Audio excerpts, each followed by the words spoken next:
За тобой, как за стеной. Что может посвященный? Многое. Что он может предложить вам? Практически все. Знак бесконечности– это плавное течение энергии, переходящих, взаимодействующих между договорными обязательствами. Но это не обещание, это прежде договор. Маг рассматривает карты, оракулы, руны, ладони, чело и говорит, что звезды располагают к пути, где постоянные траты и потери денежного достатка, что при наличии власти это могут быть военные действия, много смертей и обвинений, а значит это не просто головная боль, а безумство, так как разрушаются семьи, нет стабильности, и это неверие, одиночество и противостояние. И здесь акцент на пятый старший аркан, а также младший. По сути, обнуление и не любовь, а именно презрение.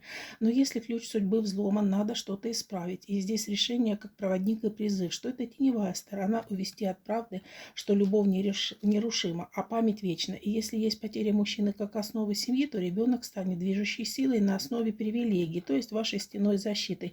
Но мы же хорошо знаем притчу «Бойтесь донайцев, дары приносящих».